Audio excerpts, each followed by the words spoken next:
Jusqu'à 13h, Côte-Nord. Attitude. Côte-Nord. Côte-Nord. Attitude.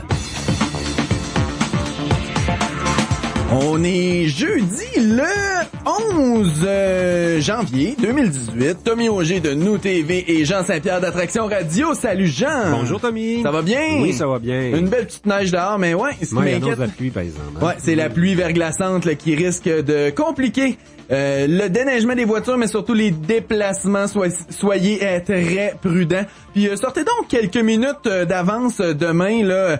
Un, pour nettoyer bien comme il faut votre voiture, la déglacer et surtout pour vous rendre au travail ou à vos activités un peu plus tranquillement en étant plus prudent. Jean, je sais pas si ça va perturber aussi les conditions à la station récréo-touristique de Galix, mais on va le savoir en fin d'émission, Tommy. Ouais, ils ont quand même une bonne couche de neige là pour bien ça adapter. Va croûter, non, la pluie? Oh, regarde. Ça doit se gérer. Ouais, hein? Tu bosses la dameuse là-dedans. On lui posera la question, Alexandre. On n'annonce pas un redout de 10 jours, là. On annonce non, exact, 24 heures. Mais justement, on va s'entretenir avec Alexandre Verret là, de la station récréo-touristique Galix en dernier bloc de l'émission vers 12h50. Oui, et comme on fonctionne à l'envers, on a commencé par dire ce qu'il y avait vers la fin. On va vous dire ce qu'il y a avant la fin. Ben, ce matin, il y avait le dévoilement de la programmation du 3e Festival des Hivernants de Sept-Îles. Transit Sept-Îles innove et s'associe au festival pour organiser une première compétition amicale de bateaux dragons ça va être sur le fun, glace. ça. J'ai hâte de voir ça. Doris Nadeau de Transit Sept-Îles sera avec nous à 12h40, de même que Marie-Ève Cyr de Tourisme Sept-Îles pour nous parler des hivernants 2018 et de cette grande nouveauté des bateaux dragons d'hiver. On les a vus sur vidéo ce matin, au Vieux-Poste à la conférence de presse. On n'aurait pas pu les voir ailleurs que si on était à Ottawa l'année dernière. Oui, ça s'est fait une fois aux États-Unis, mais au Québec, ça va être la première fois. Ouais. Également à Côte-Nord Attitude, dans une dizaine de minutes, Nicolas Lapierre, le coordonnateur des métallos, est avec nous. Parmi les priorités de 2018, le syndicat des métallos pour la Côte-Nord, on note la relance de la mine du lac Bloom, la négociation avec Tim Hortons, ça devrait être important. On en entend parler, Tim Hortons, en Ontario, entre autres, ces jours-ci, là, de mauvaises relations avec les employés. Le renouvellement de la convention collective des travailleurs de Rio Tinto IOC également. C'est sur les planches du syndicat des métallos. Nicolas Lapierre, le coordonnateur, est avec nous pour parler des perspectives 2018 dans le monde des affaires sur la Côte-Nord. On va parler du marché immobilier aussi ce midi. Ouais. Ça s'améliore un peu. Ouais, le prix des maisons. Moi, j'ai acheté une maison il y a 2 ans, puis on dirait quand on fait cette transaction-là, dans les années suivantes, on continue toujours de regarder un peu le marché pour voir si on a fait un dû attendre. C'est ça. En même temps, on va le regarder le marché parce que c'est intéressant. Là, on a les chiffres de 2017, donc toute l'année complète avec décembre. On peut comparer la situation d'une année à l'autre. C'est pas la meilleure année, mais c'est quand même une amélioration de 22%. C'est 2016 qui a été catastrophique. Ouais. Toi, t'as agi en 2015. C'était peut-être encore dans un marché acceptable. Je suis satisfait de ma transaction, on va le dire comme ça. Oui. On en parle avec André Richard, évaluateur immobilier, analyste de la situation. Il sera avec nous à 12h28. Mais on passe ça tout de suite avec les actualités locales et régionales. Actualité pure FM.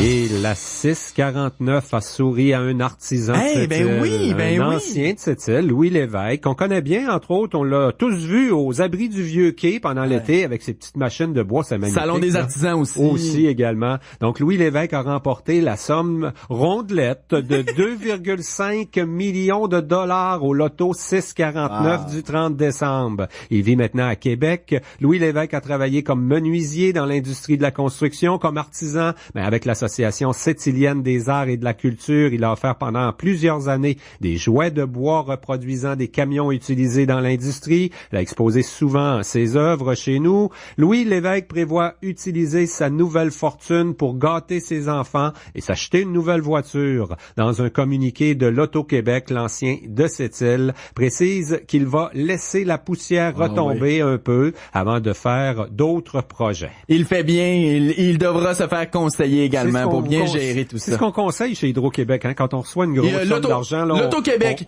Hydro-Québec, eux, ils veulent qu'on dépense. Ils envoient des factures, ils n'envoient pas des chèques de 2,5 millions.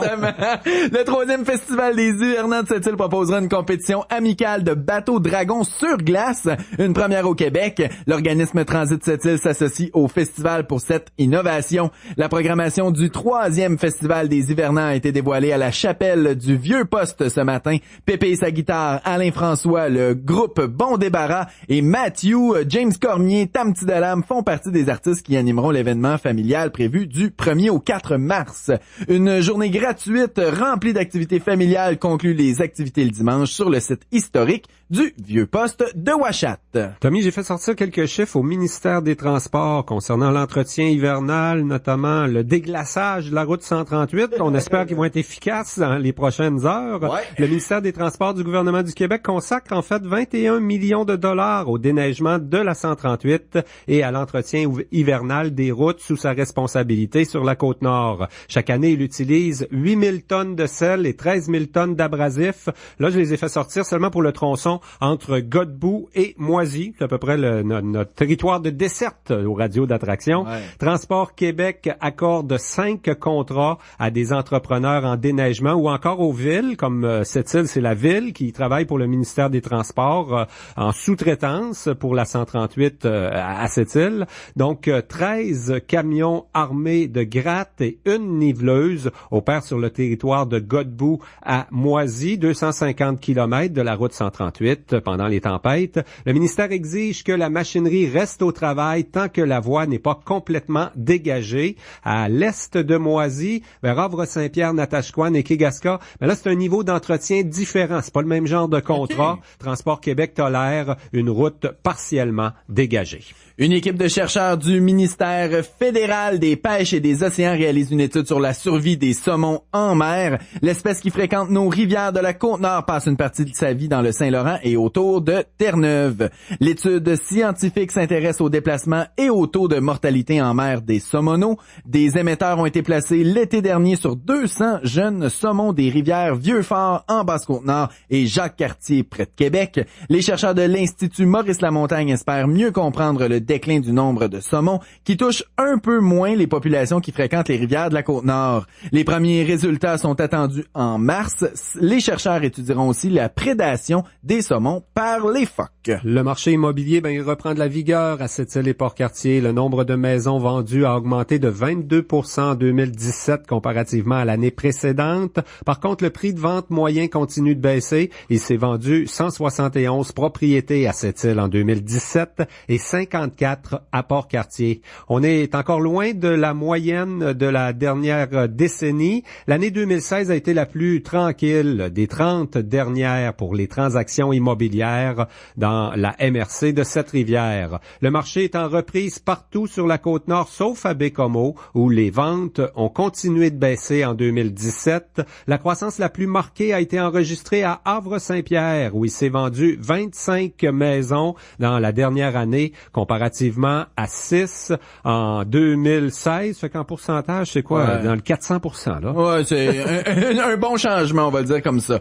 Le Bellet des Gagnés a entrepris hier son dernier voyage de la saison. Il connaît une période difficile en raison des vents souvent défavorables, selon la direction de la compagnie Relais Nordique qui opère le navire de desserte maritime. Le Bellet des Gagnés s'est rendu seulement 3 fois plutôt que 8 à Anticosti au cours du dernier mois. Le maire John Pinault comprend que les conditions météo ont souvent été difficiles, mais il estime que la compagnie Relais Nordique manque de respect envers la clientèle. Je pense qu'on a un service qui est totalement pourri, pas juste à cause des conditions météo, mais je veux dire, c'est un monopole. Les gens prennent le bateau pour se déplacer, oui, mais souvent, ils prennent le bateau parce qu'ils n'ont pas les moyens de sortir en avion, ou ils ont peur de l'avion. Tu sais, aujourd'hui, qu'est-ce qui arrive? Le bateau n'arrive pas, mais c'est ton problème à toi. Le maire d'Anticosti déplore que la compagnie ne prenne pas toujours à sa charge les frais des gens qui ne réussissent pas à se rendre à destination. Il croit que Relais Nordique est grassement subventionné subventionnés, et devrait offrir un service de meilleure qualité. Le maire John Pino comprend que les responsabilités du transporteur maritime ne sont pas illimitées. Il dénonce l'absence de politique claire de la part de la compagnie qui gère différemment chaque tempête. Et puis le président et directeur général de Relais Nordique, Francis Roy, comprend les critiques, mais affirme que l'entreprise respecte ses engagements envers le gouvernement du Québec. La responsabilité contractuelle de Relais Nordique, puis je sais que les gens sont pas d'accord avec ça, puis c'est questionné présentement, puis je peux comprendre, là, mais la responsabilité contractuelle de Relais Nordique, c'est de prendre en charge les clients qui sont à bord du navire. La compagnie Relais Nordique n'a donc pas d'obligation envers ses clients lorsque la météo ne permet pas de joindre un des ports de destination, mais a quand même tenté d'accommoder au mieux les voyageurs de la Basse-Côte-Nord au cours des dernières semaines, précise la direction. Voilà. On s'arrête un court instant et on s'entretient par la suite avec Nicolas Lapierre qui est coordonnateur des Métallos. Attitude. Saviez-vous que la majorité des incendies mortels surviennent dans les résidences? Dans la plupart des cas, les pompiers ont constaté qu'il n'y avait pas d'avertisseur de fumée ou encore que celui-ci n'a pas fonctionné, souvent en raison d'une pile absente ou épuisée. Rappelez-vous qu'un avertisseur de fumée et une pile en bon état, c'est comme avoir chez soi un pompier qui surveille 24 heures sur 24. Aujourd'hui, pensez à changer la pile de votre avertisseur de fumée. Une invitation de votre service municipal de sécurité incendie et de votre station de radio locale. Masexualité.ca vous demande, êtes-vous vraiment informé? Hey, ça dit ici que si tu commences à prendre la pilule, on n'aura pas besoin de condom. Ouais, je sais. Tu m'as toujours dit que c'est plus hot. Mais j'ai aussi entendu dire que la pilule fait engraisser. Ben, on pourrait s'essayer juste une fois. De toute façon, c'est quoi les chances? Hey, si tout ce que vous entendiez était vrai, les castors parleraient, on vivrait dans des igloos et puis vos parents auraient toujours raison. Vérifiez les faits à masexualité.ca. Il y a des matins. Allô, c'est Valérie. Tous les matins de semaine, j'ai le bonheur de commencer mes journées avec vous dès 6 heures. Actualité artistique, nouvelles locales, sujets qui vous touchent, le tout accompagné d'une dose de bonne musique et de bonne humeur. Je vous attends du lundi au vendredi de 6h à 9h. Pure FM 94.1 jusqu'à 13h. Côte-Nord. Côte-Nord. Attitude. Alors Jean, on commence cette émission en parlant avec représentant des Métallos. Oui, on est juste le 11 janvier. Tommy, c'est encore le temps de regarder les perspectives de cette année 2018. On va le faire pour le monde du travail. Et il y a quelques bonnes négociations aussi là à venir en 2018, je pense, du côté des syndicats du syndicat des Métallos. On sait que c'est une organisation très importante sur notre territoire, à Port-Cartier, tous les gens d'Arcelor. À cette île, on a beaucoup de membres dans bien des secteurs. Havre-Saint-Pierre, la compagnie minière également, c'est des gens associés aux Métallos. Nicolas Lapierre, bonjour. Oui, bonjour. Bonne année 2018, c'est bien commencé. Là, on commence par de la formation, vous autres. Ah, ben oui, c'est sûr. On a notre habituelle semaine de formation en janvier ainsi qu'en juin. Donc, il faut se garder à jour, hein. Le monde du travail, ça évolue rapidement. Le monde du travail en 2017, Nicolas, là, ça a été marqué, je penserais, par une reprise dans l'industrie du fer, la belle annonce du côté de Bloom, tout ce qui s'est passé au niveau de la société ferroviaire et portuaire de Pointe-Noire. On a réglé la négo chez Arcelor, chez Fer et Titane. Ils avaient été occupés, les Métallos? Oui, ainsi qu'à Minerai de Fer Québec, là, communément appelé le lac Bloom. Donc, on s'est attaqué à ce dossier-là. Oui, c'était une très grosse année, donc...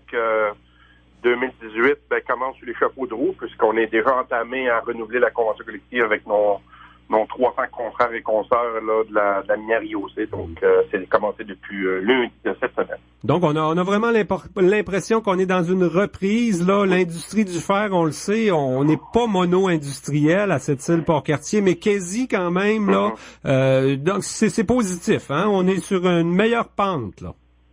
Oh oui, clairement. Là, je pense que dès 2016, on avait commencé à dire que possiblement que 2016 serait notre pire année et 2017, ça commencerait à reprendre tranquillement. C'est clairement ce qui s'est passé. Je pense qu'avec le renouvellement de la Convention d'Arcelor qui est venu consolider leur volonté d'opérer, le dossier de Rio de QIT, là, Rio Tinto Fer et Titane au Havre, était très, très important pour les rangs de la Mangani. Oui, on était très inquiets en 2016. Là, 2017, ça revient. Oui, c'est ça. Évidemment, le renouvellement de la convention collective qui s'est fait un peu de façon précipitée est venu aussi pérenniser les opérations du Havre-Saint-Pierre. Donc, dès dès la fin de 2017, on nous a annoncé plus de semaines d'opération pour 2018 au Havre-Saint-Pierre, donc c'est rafraîchissant. Et puis évidemment, ce qui est venu confirmer un peu tout ça, c'est la reprise des opérations de minerai de fer à Québec, là, tout près de Fermont, là, pour 2000, on parle de quelque part au printemps, là, mars. Là, ça veut dire ton événement de 2017, toi, quoi, ta discussion ou ton tête-à-tête avec Lucien Bouchard, c'est quand même impressionnant. Tu regardes, il y a du charisme, Monsieur Bouchard, là. Puis quand on l'amène d'un négo aussi, ça a marqué? Ben, ça a marqué. Je vous dirais, ce qui a marqué, c'est de renouveler la convention pour mes 2000 travailleurs. C'est sûr que d'un point de vue personnel, on peut le voir comme une expérience de travailler avec M. Bouchard, mais en même temps, on ne l'a pas oublié. Il ne fallait pas oublier qu'il représentait l'employeur. Donc, nous, on avait 2000 travailleurs à représenter de façon primaire, je devrais dire. Donc, oui, d'un point de vue personnel, on peut dire qu'on a déjà travaillé avec M. Bouchard, mais au-delà de ça, on est content que nos 2000 travailleurs et travailleuses puissent souffler et se dire que pour les 4 prochaines années, ils ont un contrat de travail et puis ils peuvent se concentrer à faire prospérer cette entreprise-là. Donc, c'est ça qui nous anime. Mais évidemment, les 3 grosses minières négociées, ça c'est très important, mais on a négocié plusieurs renouvellements de plus petites entreprises qui, plus souvent qu'autrement, on passe au silence, mais qui sont tout aussi importantes pour nous, pour le syndicat des métallos. On a syndiqué plusieurs groupes en 2017, là, donc ça aussi, ça passe au silence. Là. Je pense aux Qualité Inn à Sept-Îles qu'on a syndiqué, donc on devra faire la première convention collective. Je pense à des travailleurs de piste à l'aéroport de Sept-Îles, Afjet et Transsol qui sont maintenant syndiqués avec nous depuis peu. On devra faire la première convention collective. On pense aux dépanneurs autochtones sur le coin de Dequin et boulevard des Montagnards, qu'on a nouvellement syndiqué, donc on devra faire la convention collective. Donc, c'est des groupes qui sont de moins grande importance en termes de nombre de membership, si vous me permettez l'anglicisme, mais en même temps, ils sont tout aussi importants pour nous. Donc, on devra négocier leur première convention collective. Donc, ça nous interpelle beaucoup pour 2018. Puis, je vous dirais que le dossier de nos retraités de Cliff, dossier qui continue encore, il ne faut pas l'oublier non plus. On a déposé un projet de loi à Ottawa, ça fait que c'est sûr qu'on va s'affairer en 2018 à mettre sur pied une campagne de lobbying pour convaincre les libéraux de la justesse de notre projet de loi, puis pour éviter que ça réarrive de nouveau un drame comme nos retraités et conjointes survivantes. Les travailleurs aussi. Mais ma pensée va beaucoup aux conjointes survivantes, aux retraités de la minière Cliff qui, eux, 70, 75, 80 ans, qui se font couper 21 de leur rente de retraite. C'est un drame terrible. Fait qu'on continue à travailler ça. Moi, ça me préoccupe beaucoup, ce dossier-là, garde. Les syndicats cherchent toujours des appuis de peu importe les groupes, surtout du côté politique, c'est toujours un atout. Comment voyez-vous l'arrivée d'un ancien président des métallos à la mairie de Port-Cartier? Ben, écoutez, on est toujours content, je vais vous dire sincèrement, quand il y a des gens qui passent du côté syndical pour se mener en politique, ou l'inverse. Ça nous conforte que ce qu'on enseigne dans nos rangs, la formation qu'on donne à nos officiers syndicaux, vous savez, la politique et le syndicalisme, la ligne est mince souvent ces deux. De façon générale, puis même si c'est galvaudé un peu, c'est un peu péjoratif la politique, là, malheureusement, tant qu'à moi, là. Mais ces deux catégories de gens, là, ce qu'ils font, c'est de vouloir prendre un poste pour aider les gens. Différents niveaux. À niveau municipal, c'est aider les concitoyens pour améliorer les conditions de vie. Du côté syndical, c'est des gens qui travaillent pour améliorer les conditions de travail des travailleurs et des travailleuses. Dans les deux cas, c'est des gens qui sont animés par de l'altruisme et aider les gens. À différents niveaux. Fait qu'on est toujours content de voir. Ça veut dire que quelque part, puis on le fait souvent dans nos formations de militaires syndicaux, c'est de souligner l'importance de l'aspect politique, de la sphère politique. Puis, vous savez, on dit souvent dans le milieu syndical que si on s'organise pas, on va se faire organiser. Ça fait que c'est souvent ce qu'on dit. On encourage nos militants à s'impliquer en politique, alors que M. Thibault soit là, je salue son implication, on en est très heureux. Oui. Puis, il y en a d'autres, M. Paulier aussi, M. Saint-Laurent-Fermont, qui était métallo. Il y a Luc Noël à Mangani, qui est un ancien QIT. Absolument. M. Luc Noël, qui est préfet, tu sais, ça fait que c'est souvent des vases communicants, puis on est très heureux de voir ça. Dis-moi, Nicolas, là, le premier gros dossier de 2018, c'est la négociation avec Rio Tinto IOC. On en est où, là? On a déposé les demandes du côté syndical? Oui, ça s'est fait.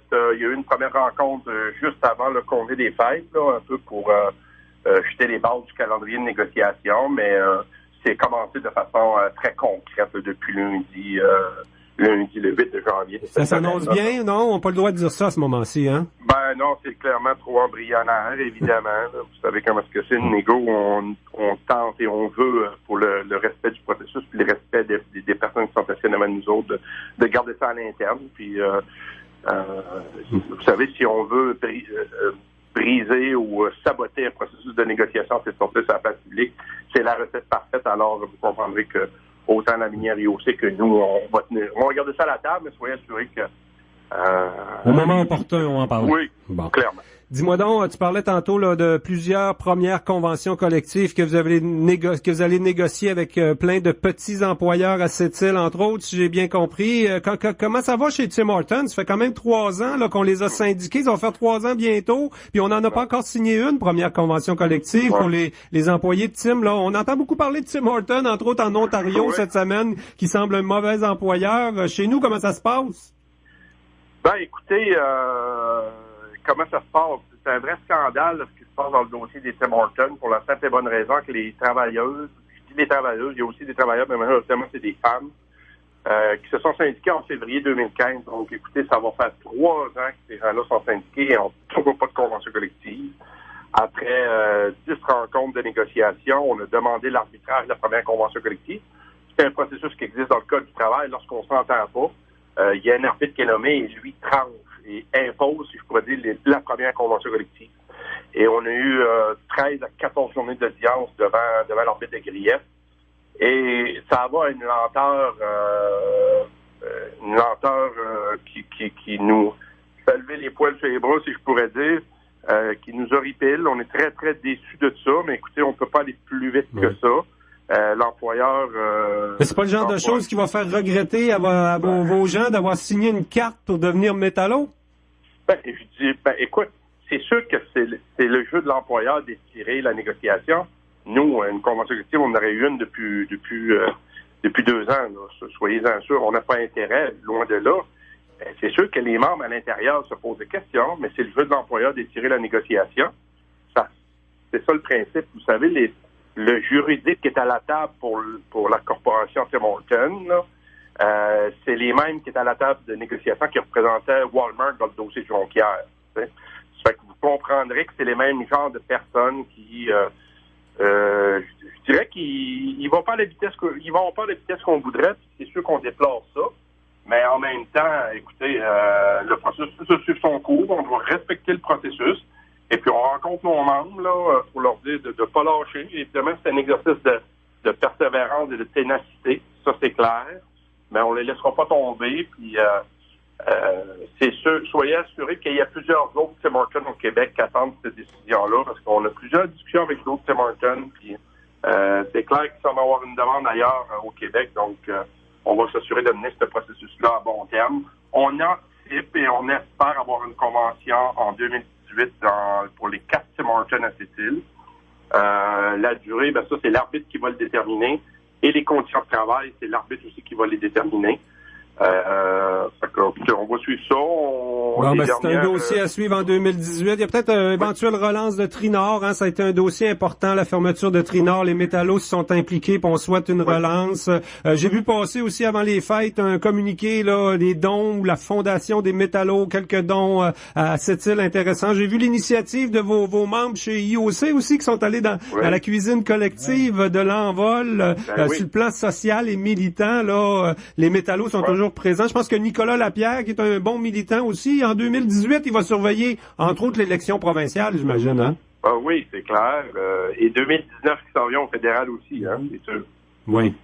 C'est à suivre. On voit qu'il y a beaucoup de travail pour vous autres en 2018. T'es entouré d'une belle équipe quand même, hein, pour confronter tout ça, là, les négos, comme notamment chez IOC, on implique les gens de l'unité concernés surtout, hein? Vous savez, les gens qui sont du syndicat, c'est des gens de cœur, des gens de passion. Ça fait que c'est sûr que je le disais tantôt, faire de la politique ou faire du syndicat, de façon générale, c'est des gens qui sont ouverts, c'est des gens qui veulent les aider. Fait que c'est ça qu'on fait à travers nos dons aussi. Si je pense à la campagne La Vague de la Fondation de l'Hôpital, on donne 5 000 $ par année pendant les 5 prochaines années, donc 25 000 $. Vous avez parlé d'IOC, des militants, effectivement. Centraide, on a travaillé activement avec la nouvelle direction de Centraide là, pour les campagnes dans les minières. Ça nous tient à cœur aussi, ça aide les jeunes. Donc, écoutez, quand j'avais pris le mandat de coordonnateur, j'avais dit que je voulais impliquer le syndicat au niveau communautaire, parce qu'il faut que les gens comprennent que au-delà de la défense de nos membres, on est des citoyens, puis on veut aider la population, puis on veut que les gens comprennent que les syndicats au sens large, c'est des acteurs sociaux, économiques, politiques, je devrais dire, très impliqués dans la communauté. Puis, comme les gens qui habitent la Côte-Nord, on veut habiter le territoire, puis ça passe par l'entraide de la solidarité. Ben, on le comprend par vos actions. Nicolas Lapierre, coordonnateur des Métallos de la Côte-Nord. Un gros merci pour cette première entrevue de 2018. Vous êtes bien aimable de l'invitation. Là. Jusqu'à 13h.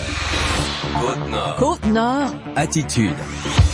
Pure FM. 94. À la demande générale, la clinique d'autométrie Les Mérillons poursuit sa vente Boxing Day jusqu'au 31 janvier 2018.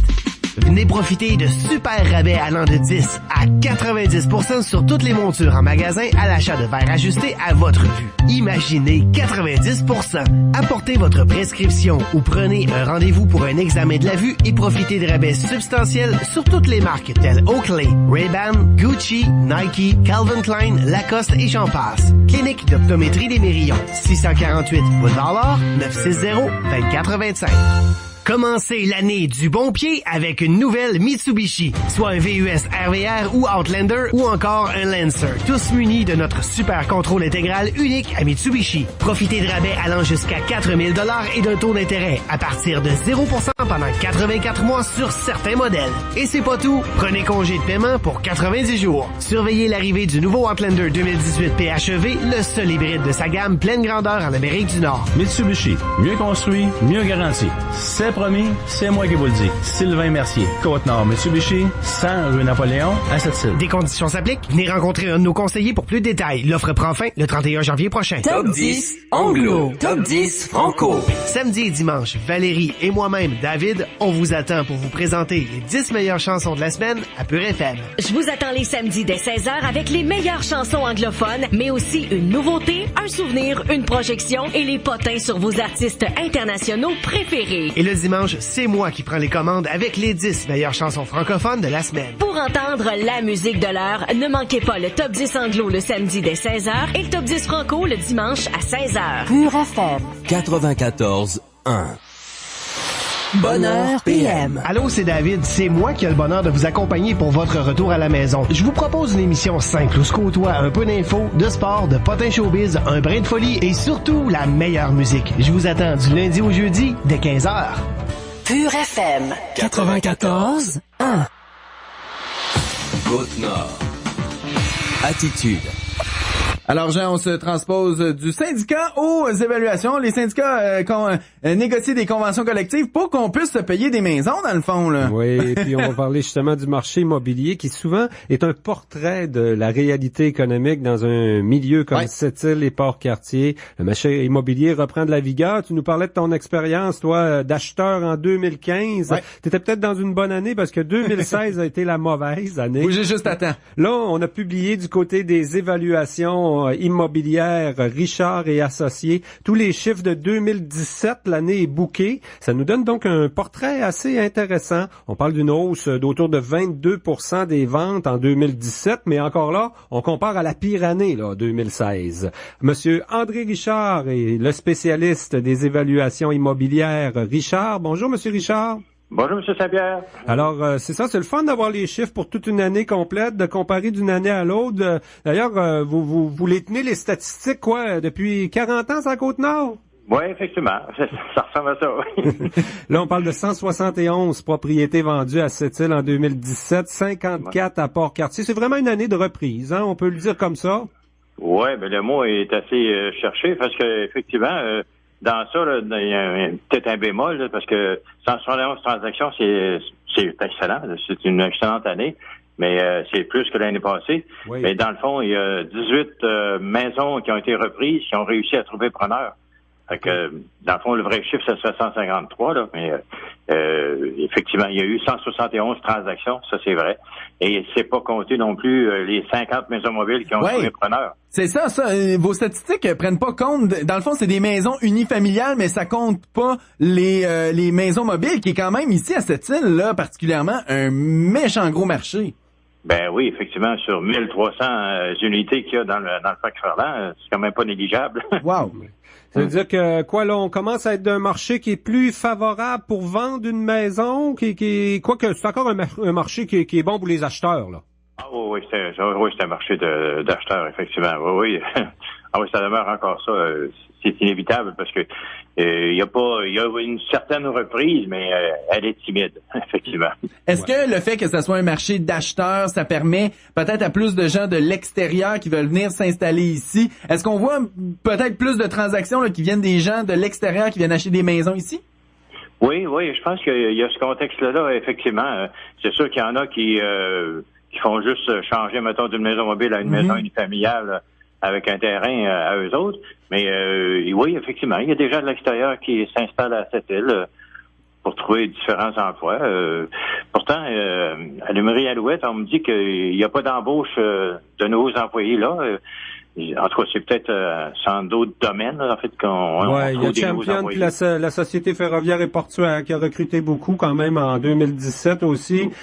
Si on regarde le prix là des ventes, c'est en bas de l'évaluation municipale en général. Ça aussi, c'est un bon indicateur. On avait parlé l'an dernier, Monsieur Richard. C'est comme si, on était dans une baisse, là, un creux du cycle dans le marché immobilier, mais le prix baissait pas beaucoup. Là, il commence à baisser, là. Il baisse un petit peu, mais encore là, on se trouve sensiblement le même pourcentage que l'année dernière, autour de 90% là, de l'évaluation municipale. C'est pour ça que le prochain rôle d'évaluation, qui va être en septembre ou octobre 2018, il va voir apparaître effectivement des valeurs à la baisse. Là. Ça veut dire que les vendeurs sont patients, c'est ça qu'il faut comprendre, quoi? Le monde attend de leur prix. On n'accepte pas de vendre trop bas non plus. Effectivement, oui. Il y a ce phénomène-là aussi. C'est les gens patientent un peu, monnaie haut, puis ils retirent leur pancarte. Ils reviennent un petit peu plus tard en essayant de trouver un meilleur acheteur, mais c'est ça, il y a cette espèce de jeu là, peut-être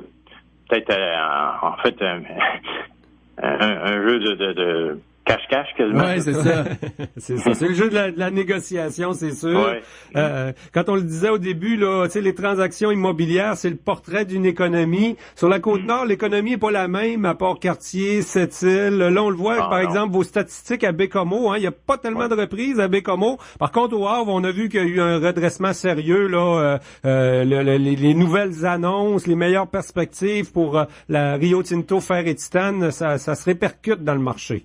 Oui, effectivement, ça a créé en tout cas un souci d'optimisme probablement parce que effectivement, à Havre-Saint-Pierre, là, ça a débourré. Là, il y a encore des reprises de finances, bien sûr, là, parce que justement, je vais aller l'évaluer prochainement.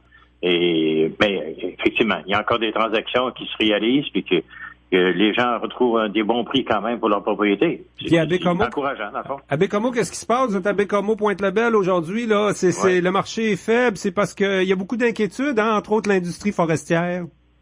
Ouais, ben c'est ça. Tu sais, il n'y a pas vraiment là, de gros projets à l'horizon puis qui nous donnerait, dans le fond, un élan là, particulier. C'est ça, c'est presque un statu quo d'année en année. Là, puis encore là aussi, tu sais, dans les chiffres, là, on retrouve au moins 22 transactions qui ont été réalisées à partir de reprises de finances. Ils ont trouvé preneur pour ces 22 propriétés-là, mais il y a encore des propriétés qui sont reprises, puis il y a encore des propriétés avant, évidemment, à prix réduit. Ouais. Mais c'est le contexte économique qui veut ça aussi. Monsieur Richard, en tant qu'évaluateur immobilier, est-ce que les gens présentement là font évaluer leur maison avant de la mettre à vendre ou pendant le processus pour réussir à aller chercher vraiment le prix maximum, avoir une preuve supplémentaire que leur maison vaut vraiment ce qu'ils recherchent? Il y a de la stratégie là-dedans. Oui, il y en a qui font ça, mais c'est vraiment marginal parce que la plupart des gens font la négociation avec le propriétaire, soit par un courtier ou de gré à gré. Là. Okay. Puis, mais après ça, ils s'envoient à l'institution financière pour savoir si effectivement ils ont le crédit nécessaire pour acheter. Mais après ça, l'évaluateur rentre en ligne de compte. Ou encore l'inspecteur en bâtiment pour savoir si effectivement le bâtiment qu'il achète est potable et que ça vaut vraiment la transaction qu'ils sont en train de réaliser. Oui. C'est quoi les meilleures années que vous avez connues, M. Richard, dans l'immobilier là sur la Côte-Nord? Quand je regarde vos chiffres, on remonte jusqu'à 2007, là, le document que j'ai reçu cette semaine. Les bonnes années, c'était 2008 dans ce coin-là, hein? Oui, effectivement, ça a été de bonnes années. C'est sûr que les années où, quand Alouette s'est installé à cette île, ça aussi, ça a été des années fastes. Si on recule loin, par exemple. Oui. Par contre, au début des années 80, ça a dû être la pire période où il y avait tellement de maisons sur le marché, on les donnait. Ah, oui. Ça, c'était un marasme épouvantable, ça. Ceux qui ont connu ça, le 80, 81, 82, là, c'était épouvantable de voir ça, là. Franchement, t'achetais une propriété, là, à prix ridicule, mais c'est ça. Il fallait effectivement peut-être être visionnaire à ce moment-là pour dire, OK, on achète quelques propriétés, quitte à les garder pour un certain temps, peut-être pas même trouver de locataires intéressants pour l'occuper et penser qu'effectivement, après quelques années, on peut rentrer dans notre argent et faire de l'argent, effectivement. Ouais. Est-ce que ça va revenir, selon vous, des bonnes années? Là, 2018, ça annonce quoi? Ça devrait continuer la reprise? Je pense que oui, ça va continuer parce que, en tout cas, j'ai pas une boule de cristal qui me l'indique, mais de ce que je vois poindre à l'horizon, là, en tout cas, ça semble pas être un élan extraordinaire. Je pense pas que le plan Nord, en tout cas, nous apporte quelque chose, en tout cas, de très concret à court terme. Là. Mais en tout cas, l'avenir nous le dira. Mais en tout cas, moi, ce que je vois à l'horizon, c'est sensiblement, en tout cas, le même scénario qu'on a retrouvé depuis 2 dernières années. Ben, on vous remercie beaucoup de nous faire parvenir, entre autres, des statistiques comme ça régulièrement, puis de nous accorder des entrevues éclairantes sur le marché immobilier. Un gros merci. Merci infiniment. OK, au revoir. On vient de parler avec André Richard, qui est évaluateur immobilier chez Richard et Associés. C'est bien ça? Oui, c'est ça. C'est ça, hein, tu l'as devant toi. Là, il est tellement généreux avec nous, on va en profiter pour bien mentionner sa compagnie. Courte pause et on s'entretient avec les gens du Festival des Hivernants 2018. Jusqu'à 13h. Côte-Nord. Côte-Nord. Attitude. Pure FM. 94.1. Vous écoutez Côte-Nord Attitude, en direct du studio Centre Hi-Fi Groupe Select, Sept-Îles. Sunwing accueille 2018 avec son plus gros solde de l'année. Des économies allant jusqu'à 50% sur d'incroyables hôtels tout compris. Envolez-vous avec le numéro 1 dans le Sud et découvrez notre service primé. Le décompte vers les meilleures économies de l'année a commencé. Réservez aujourd'hui auprès de votre agent de voyage ou sur Ça y est, elle est arrivée. Elle est gigantesque. Elle souffle sur presque tout. Une tempête d'économie qui dure 3 jours vous attend à la mercerie Armand Charrette, puisque c'est la grande vente fin de saison. Des rabais allant jusqu'à 50% sur presque toute la marchandise en magasin. Pour 3 jours seulement, c'est de 20 à 50% de réduction qui vous est offert sur les collections Report, Horst, Nautica et Léo Chevalier. Et pour vous, mesdames, obtenez également de 20 à 50% de rabais sur tous les manteaux. Mais elle ne dure que 3 jours, les 11, 12 et 13 janvier. La grande vente fin de saison à la mercerie Armand Charrette, 459 Brochu. Attitude. Alors, Jean, ce matin, on était du côté de la chapelle du Vieux Poste à Ouachat pour voir qu'est-ce que les gens du Festival des Hivernants nous réservaient pour cette 3e édition. Et disons qu'il y avait, en plus de plein d'artistes, plein d'activités, il y avait une grosse surprise à nous annoncer. Il y avait beaucoup de ceintures fléchées et de chemises ça, c'est la carreaux. coutume. C'est la coutume, ça. Donc, on va de la 3e édition du Festival des Hivernants. Notez déjà les dates du 1er au 4 mars. On a plusieurs invités avec nous pour nous en parler, dont Marie-Ève Cyr, la directrice de Tourisme Sept-Îles, qui est associée à l'événement depuis les tout débuts. Il y a une grande nouveauté cette année, on l'a mentionné tantôt, hein. On va avoir une compétition amicale de bateaux dragons, mais sur glace. Ouais, ce sera une première au Québec. C'est une idée de Doris Nadeau, qui d'autre, de Transit Sept-Îles. Il est avec nous également. Puis il nous a amené son spécialiste, parce que c'est une première au Québec. Faut bien que quelqu'un de l'extérieur vienne nous expliquer comment ça va marcher. Il s'appelle Pierre-Olivier Girard, c'est ça? Pierre-Olivier Girard? Bonjour. Ben regarde, on va peut-être commencer avec toi, Pierre-Olivier, parce que c'est vraiment ce qui a attiré l'attention. Là, les gens vont se dire, Bateau dragon sur glace. Coudon, c'est-tu comme à Québec, les gens vont être dans la baie puis ils vont se promener? Pas du tout. Non, c'est ça. Pas c'est des canots comme au carnaval, non, rien à voir. Ça n'a absolument rien à voir. C'est des bateaux qui sont munis de patins à glace. Donc, si vous faites un peu de YouTube, vous faites le bateau dragon sur glace, vous allez trouver un peu de visuel là, pour voir c'est quoi. Vous les avez vus ce matin. En vidéo ce matin, ouais, c'est spécial. Ça a été conçu, quoi, inventé par vous autres. Non, c'est pas inventé par nous, mais c'est des bateaux qui vont sur des glaces polies, là. C'est pas du tout des bateaux qui sont faits pour aller à l'eau, dans le fond. Et là, Doris, toi, t'as fait un appel à tous parce que ça prend une infrastructure pour ça. Comme c'est pas une infrastructure naturelle, donc on va pas dans la baie. Toi, tu t'es organisé pour faire aller tes contacts. Ben, c'est sûr, parce que le premier contact que j'ai eu, c'est Marie-Ève avec sa gang de Tourisme Sept-Îles. Puis là, tout d'un coup, les yeux, ils ont allumé. J'ai dit, si on peut allumer les yeux Marie-Ève à Tourisme Sept-Îles, Festival des Hivernants, je vais contacter d'autres gens.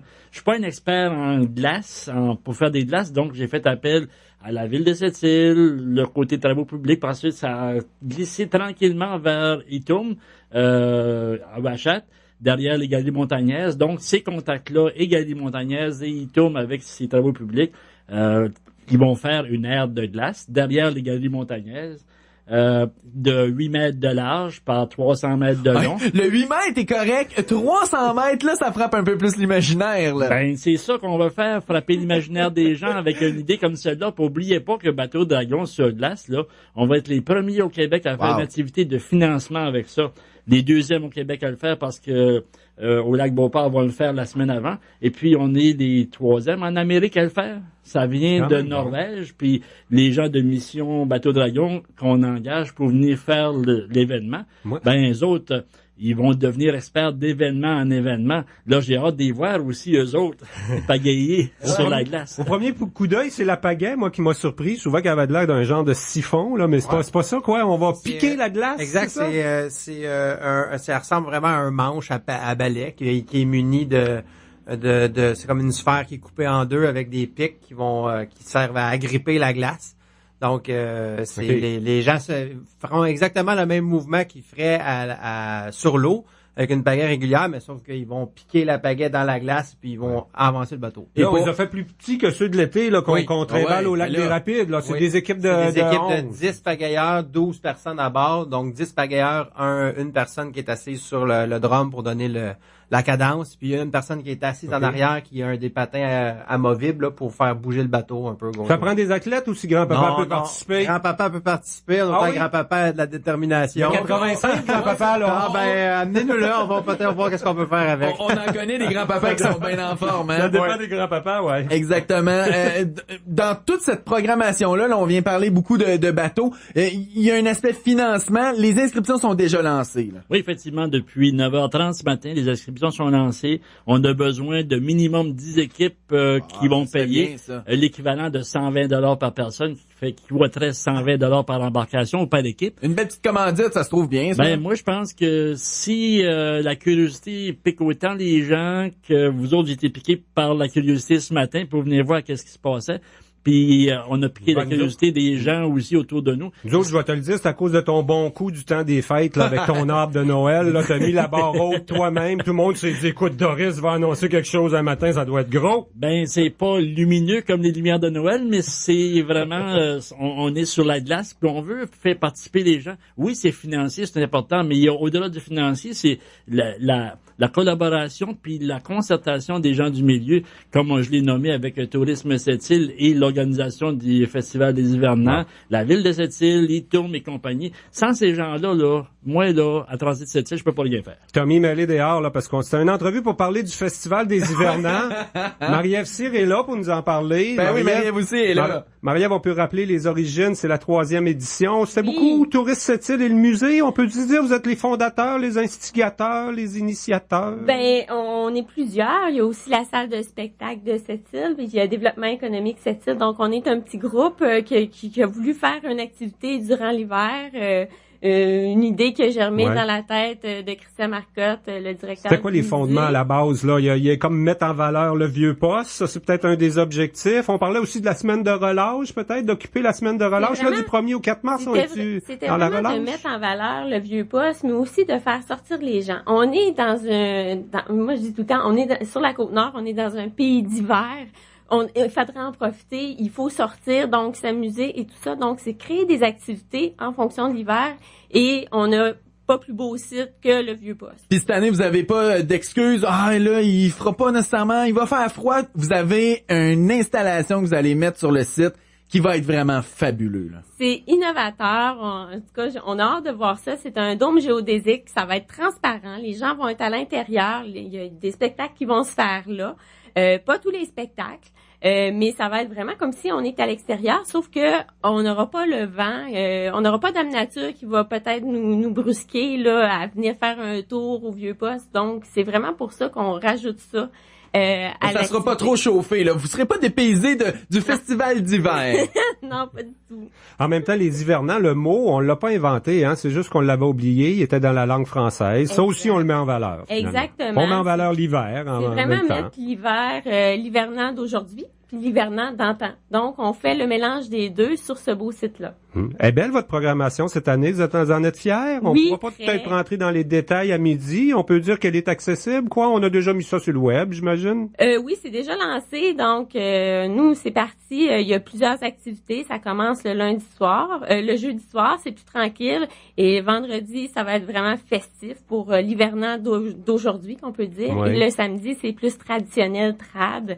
Puis on laisse la place à l'activité de Risnado, des bateaux dragons de glace pour justement en après-midi. Puis les gens vont pouvoir venir se réchauffer après ça au Vieux-Poste. Ouais. Puis profiter du site aussi en même temps. Toi, ton moment fort là, dans la programmation à ne pas manquer, là, que tu serais une fille de Montréal, que tu viendras à Sept-Îles ce fin de semaine-là pour cette activité-là, mettons? Ah, je sais pas, là, je suis toute énervée. C'est sûr que... Achetez-vous une passe pour la fin de semaine, puis venez passer la fin de semaine! Oui, ben il y a Saint-Pancras de Montréal, qui est présent.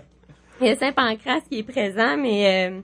je dois dire que le samedi, ça va être vraiment intéressant. Le vendredi aussi. Puis je vous cache pas que j'ai hâte de voir le jeudi la relève nord-côtière qui va venir faire un tour au Vieux-Poste puis qui va venir chanter. Je pense qu'il va y avoir quelque chose de vraiment le fun. Donc, du côté du musée et de Tourisme Sept-Îles, où est-ce qu'on peut se procurer les passeports, c'est 15$ pour la fin de semaine au complet ou 10$ par jour, c'est bien ça? Exactement. Puis on a seulement 700 passes. Donc, c'est premier arrivé, premier servi. Ça, les petites passes, ben c'est les petites ceintures fléchées qu'on voit d'accrocher, de bien accrocher là sur les différents représentants du comité organisateur. Donc, si vous en voyez passer, posez la question et allez vous en acheter une. C'est un beau symbole. En terminant, Marie-Ève, est-ce qu'on est satisfait de l'évolution du Festival des hivernants, de ce qu'on a proposé cette année? Les gens vont toujours vous comparer aux Joues rouges qui marchaient fort, là, qui étaient populaires, puis qu'on garde en souvenir des sculptures au centre-ville, entre autres. Est-ce que vous êtes satisfait de l'évolution de ce qu'on a à offrir pour l'hiver? Ben, on ne cache pas que nous, la première édition, on l'a faite en 2 mois. Donc, avec rien, avec zéro, on est parti de rien. On a travaillé vraiment fort. La deuxième édition, on peaufine. Et là, la troisième, on est là, on est présent. Je trouve que la programmation, elle reflète qu'est-ce qu'on est. Donc, ça évolue. Ouais. Puis, on y voit que les moyens qu'on a, c'est ça que tu veux dire. Là. La ville vous donne pas une subvention comme elle le fait pour Vieux Camp Fête, mettons, ou non, on doit s'arranger avec ce qu'on a. Exactement. Nous, c'est vraiment, on travaille avec des subventions, avec des partenaires, des échanges de services. Donc, c'est vraiment un travail, c'est un travail de bras qu'on fait encore. Puis cette année, avec la course de bateau dragon sur glace, ben on vient bonifier cette offre qui était déjà quand même extrêmement intéressante. Marie-Ève Cyr, Pierre-Olivier et Doris, merci beaucoup d'avoir été avec nous et bon succès pour cette édition 2018. Merci. Attitude.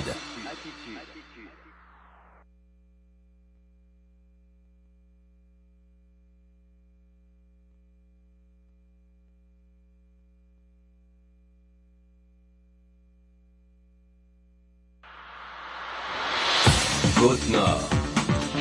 Attitude. Pure FM 94. Chez Walmart, le prix le plus bas est ce qui compte. C'est pourquoi le yogourt Source en format de 650 grammes est maintenant seulement 1,48 $. Walmart, économisez plus, vivez mieux. Chaque trousseau de clés perdues a une histoire. L'Association des amputés de guerre le sait bien, car tous les ans, elle retourne plus de 14 000 trousseaux de clés à leurs propriétaires. Merci à la personne qui a trouvé les clés de mon camion et qui a téléphoné au numéro inscrit sur ma plaque porte-clés des amputés de guerre. Aujourd'hui, je les ai reçus par messagerie. L'idée est fantastique et le service hyper rapide. Les plaques porte-clés de l'association, ça fonctionne et c'est gratuit. Commandez-les à amputédeguerre.ca et suivez-nous sur Facebook. De Nashville À la Côte-Nord.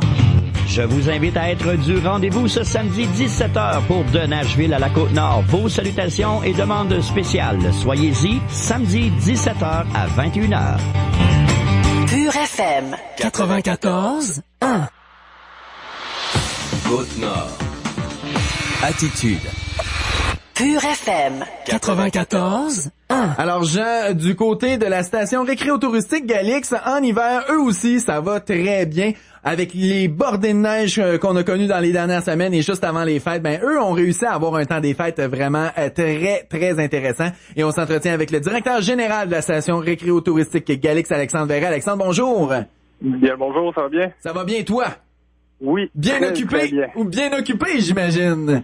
Ah oui, la grosse période vient de se terminer puis on est bien content. Avec toute la neige qui est tombée, là, vous êtes rendu à combien de centimètres à la station? On tourne autour de 300 cm aujourd'hui. Et ça représente quoi, là, comparativement peut-être aux dernières années, les statistiques que vous aviez? Ben, en fait, l'an dernier, on avait une super belle saison de neige, mais les deux dernières sont assez exceptionnelles, là, mais comparé à les moyennes habituelles, là, on est très loin au-dessus des précipitations. Là. Il y a certaines années qu'on allait chercher à peine 400 mm. Là. On n'a pas eu beaucoup besoin d'enneiger là, artificiellement au début de la saison. La neige est arrivée vraiment rapidement d'un coup et d'une belle qualité, faut le dire. Oui, exactement. Nous, ici, en début de saison, là, on a juste eu de la neige. Il n'y a jamais eu de pluie. Fait que toute la neige qui est tombée, on l'a accumulée. C'est ça, comme tu dis, là, on a eu seulement besoin de 21 jours d'enneigement. Quand la moyenne là, des dernières années tournait autour de 35 à 40. Là. Fait que c'est une très bonne nouvelle pour nous. Est-ce qu'on peut dire que le moment névralgique pour vous, c'est d'être prêt avant le temps des fêtes pour que les gens, pendant leurs vacances, peut-être les gens aussi qui diraient « Eh ben moi, je voudrais offrir des skis en cadeau, mais là, la saison s'annonce pas bien. » Vraiment, l'industrie du ski, tout se passe dans les semaines précédant le temps des fêtes?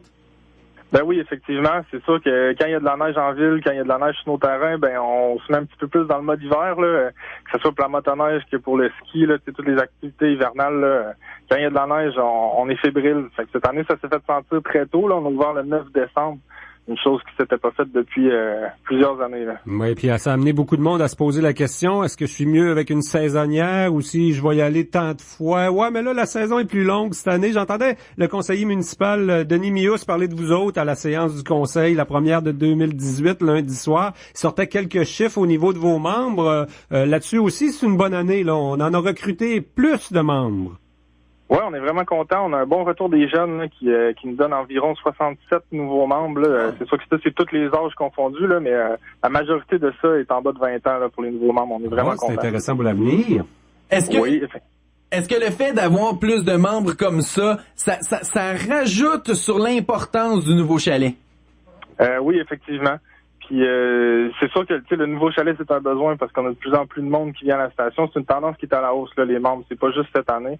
Cette année, on a un gros bond. C'est sûr qu'on entend parler beaucoup de nous là, dans les médias, étant donné qu'on a le nouveau chalet qui s'en vient. Fait que ça donne le goût aux gens de recommencer cette activité-là ou de s'initier à cette activité-là.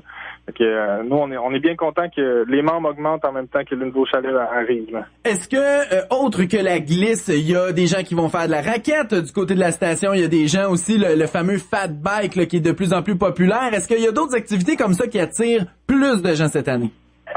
Ben oui, effectivement. En fait, notre hausse là, au niveau du billet journalier est vraiment significative au niveau des glissades en tube, que cette année a commencé très tôt. Puis aussi le secteur raquette hors piste pour le ski, qui est une nouveauté là depuis 2 ans. Ça attire de plus en plus de monde. C'est vraiment dans ces secteurs-là que ce soit la glissade puis les raquettes là, qui a explosé cette année. Là. Dis-moi donc, Alexandre, on annonce du temps doux, là, un redoux avec de la pluie et même jusqu'à plus 8 degrés demain. Est-ce que c'est quelque chose qui est compliqué à gérer sur une montagne comme la vôtre? Oui, ben c'est plus dur à gérer dans une station. Hein. Dame Nature est très, très, très difficile avec nous. Elle nous en a donné beaucoup en début d'année. On est très heureux, mais là, elle nous donne c'est la retorde là, dans les 2 dernières semaines. Ouais. Comme la pluie qui s'en vient, ça peut rendre plus croûteux, des conditions moins bonnes, quoi? Non, les conditions, ça se travaille toujours avec la machinerie qu'on a ici à la station, sauf que justement, peut-être qu'on va être obligé de fermer préventivement demain là pour justement pas maganer la montagne puis conserver nos belles conditions. Ça, d'ailleurs, on a fait une annonce sur Facebook, fait que pour les utilisateurs, c'est bien important d'aller voir sur notre page. À tous les matins, avant 8h, on met une annonce des conditions de piste. Là. C'est vraiment... Ainsi qu'à la radio, là, à tous les matins, vous faites une chronique aussi. Là. C'est vraiment les endroits auxquels les gens peuvent avoir toute l'information. Là, abonnez-vous à la page Facebook et suivez-nous sur les 2 stations de radio. En terminant, il y a d'autres activités qui s'en viennent, là, principalement durant le Off Festival du film. Les gens là vont avoir l'occasion d'aller, s'il fait beau, d'aller faire du ski, mais en fin de journée, d'aller voir des projections de films. Exactement. Samedi, les conditions s'annoncent super belles pour la montagne. Puis après ça, on fait un petit après-ski. Une petite bière puis des films de glisse pour se donner le goût de continuer la saison. Là. C'est quoi les films de glisse? Dans le fond, on a fait une sélection de plusieurs festivals de films des années précédentes. Puis on montre que ce soit style documentaire ou style un petit peu plus reportage. Là, dans le fond, les envers du décor du ski et de la planche. On veut montrer c'est quoi aux gens qui sont non initiés. Des gens qui aiment peut-être un petit peu plus, en fait, en collaboration avec le festival de films de Sept-Îles.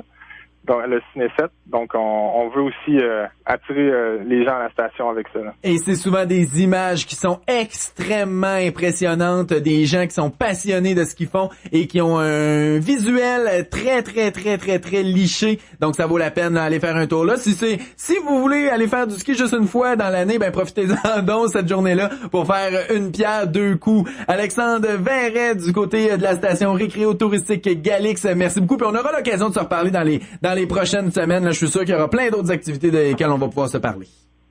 Effectivement, j'ai bien hâte de vous reparler. Merci beaucoup, à bientôt. Merci à vous, bonne fin de journée.